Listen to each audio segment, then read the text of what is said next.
गणेशाय नमः. सुंदर पवित्र अशा फाल्गुन महिन्यात आपणा सर्वांचे स्वागत आहे, जो भगवान शिवाच्या पूजेसाठी समर्पित आहे. आज महाशिवरात्रीचा महान पर्व आहे. भगवान शिवांना प्रसन्न करण्याची सुवर्ण संधी. आजच्या दिवशी भगवान शिव विश्वाच्या प्रतीक असलेल्या शिवलिंगात प्रत्यक्ष प्रकट होतात अशी श्रद्धा आहे. त्यामुळे आम्ही अशी प्रार्थना करतो की भगवान शिव आणि माता पार्वती यांची कृपा तुमच्यावर आणि तुमच्या कुटुंबावर सदैव राहो. या निमित्ताने आपण भगवान शिवांशी संबंधित ही सुंदर पौराणिक कथा ऐकत आहोत.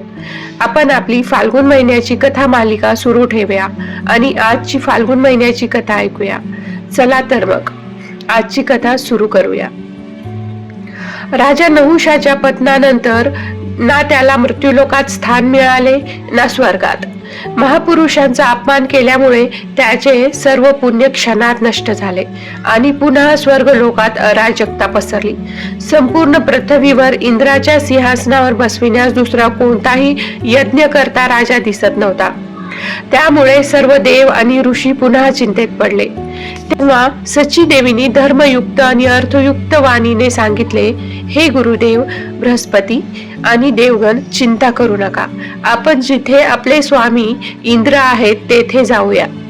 इंद्राणीचे हे बोलणे ऐकून देवगुरु बृहस्पती आणि इतर देव ब्रह्महत्या पीडित इंद्राकडे गेले. जलाशयाच्या जवळ जाऊन त्यांनी इंद्रदेवाला आवाज दिला. इंद्राने पाण्यात उभे राहून सर्व देवतांना पाहिले.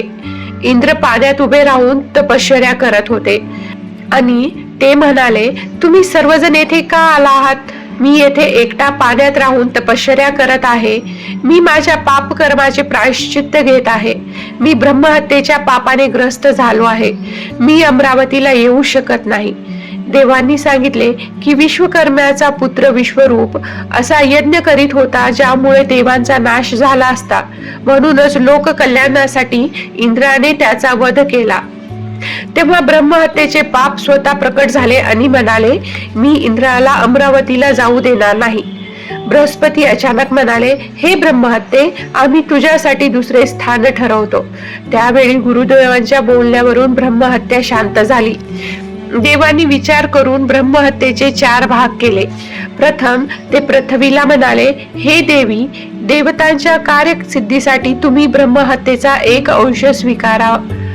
तेव्हा देवतांचे हे बोलणे ऐकून पृथ्वी देवी घाबरल्या आणि म्हणाल्या, तुम्ही सर्वजण विचार करा, मी या ब्रह्महत्येचा अंश कसा स्वीकारू शकते? मी संपूर्ण भूतांना धारण करणारी, मी संपूर्ण सृष्टीचे भरण पोषण करते. मी हे दुष्कृत्य स्वीकारून अजून अपवित्र होऊन जाईल. मी जगांचे पाप माझ्यात सामावून घेते. पृथ्वी देवीचे हे बोलणे ऐकून गुरु बृहस्पती म्हणाले, हे वसुंधरे, तू घाबरू नको. तू संपूर्णपणे निष्पाप आहेस. आणि जेव्हा भविष्यात यदू कुळात भगवान वासुदेव अवतार घेतील तेव्हा त्यांच्या चरण स्पर्शाने पृथ्वी पूर्णतः पवित्र होईल. तुझे सर्व पाप धुतले जाईल व तू पूर्णपणे निष्पाप होऊन जाशील. त्यांच्या बोलण्याला योग्य तो मान देत पृथ्वी देवीने गुरूंची आज्ञा स्वीकारून ब्रह्महत्येचा एक अंश स्वीकारला. त्यानंतर सर्व वृक्षांना बोलावून देवता म्हणाले, देवाच्या कार्यसिद्धीसाठी तुम्ही ब्रह्महत्येचा अंश स्वीकारा. तेथे उपस्थित सर्व देवांना वृक्षांनी विचारले की जर आम्ही ब्रह्महत्येच्या पापाने लुप्त झालो तर संपूर्ण महात्मा पण पापाने लुप्त होऊन अपवित्र व पापी होतील. वृक्षांचे हे बोलणे ऐकून गुरु बृहस्पती म्हणाले, तुम्ही चिंता करू नका. आणि गुरुदेव बृहस्पतींनी वरदान दिले की ते कापले गेले तरी पुन्हा वाढतील, त्यांच्या फांद्या पुन्हा बहरतील आणि शुद्ध राहतील. गुरुदेवांच्या बोलण्यावरून वृक्षांनी ब्रह्महत्येचा दुसरा अंश आपापसात वाटून घेतला. त्यानंतर जलदेवतेला बोलावून देवता म्हणाले, तुम्ही पण देवतांच्या कार्यसिद्धीसाठी ब्रह्महत्येचा एक अंश स्वीकारा. तेव्हा सगळे जल एकत्रितपणे गुरु बृहस्पतींना म्हणाले, जो कोणी पापी दुष्कर्मी असतो त्याचे पाप आमच्या संपर्काने दूर होते.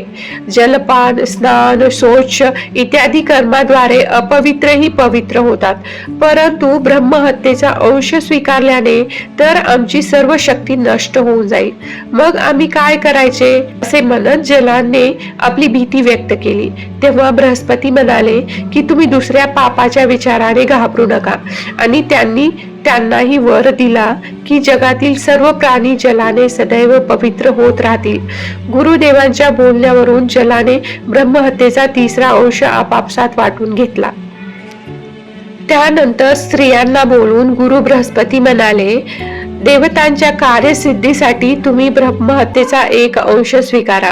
तेव्हा स्त्रिया म्हणाल्या, गुरुदेव, सर्व स्त्रिया धर्म, अर्थ व काम याच्या सिद्धीसाठी उत्पन्न झाल्या असून जर स्त्री पापकर्म करू लागली तर जगातील अनेक कुळे म्हणजे जन्मदाते आई वडील, पती व त्यांचे आई वडील तसेच पुत्रही या पापाने ग्रासले जातील आणि अशा प्रकारे त्यांच्या पापामुळे अनेक कुल बाधित होतील असे वेदाचे वचन आहे. हे तुम्ही जाणून आहेत ना? मग तुम्ही स्वतःच विचार करा की आमचे काय कर्तव्य आहे. स्त्रियांचे असे बोलणे ऐकून गुरु बृहस्पती म्हणाले, हे देव्यांनो, तुम्ही या पापाची भीती बाळगू नका.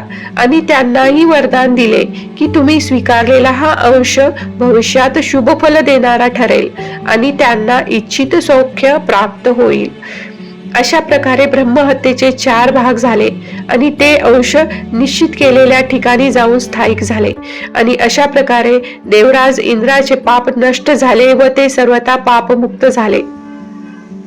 यानंतर सर्व देव आणि ऋषींनी सची देवीसह इंद्रदेवांना पुन्हा अभिषेक करून स्वर्गलोकाच्या सिंहासनावर विराजित केले. इंद्र पुन्हा देवाचा अधिपती झाला, पुन्हा लोकपाल पदावर कार्यरत झाले आणि स्वर्गात सुव्यवस्था प्रस्थापित झाली.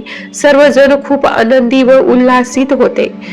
पापाचे फळ भोगावेच लागते, परंतु योग्य मार्गाने प्रायश्चित्त घेतल्यास मुक्ती मिळते. अहंकार आणि अधर्म यामुळे पतन होते. नम्रता आणि धर्म पालनानेच प्रतिष्ठा टिकते. महाशिवरात्रीच्या या पवित्र दिवशी भगवान शिव आपल्याला संयम, क्षमा आणि धर्माचरण करण्याची प्रेरणा देतात. आणि अशा प्रकारे आजची कथा हा वरील संदेश देते. याच्या पुढील कथा आपण आपल्या भक्तिविश्व चॅनलवर उद्या सकाळी ऐकूया. कथा आवडली असेल तर नक्की लाईक आणि शेअर करायला विसरू नका. हर हर महादेव.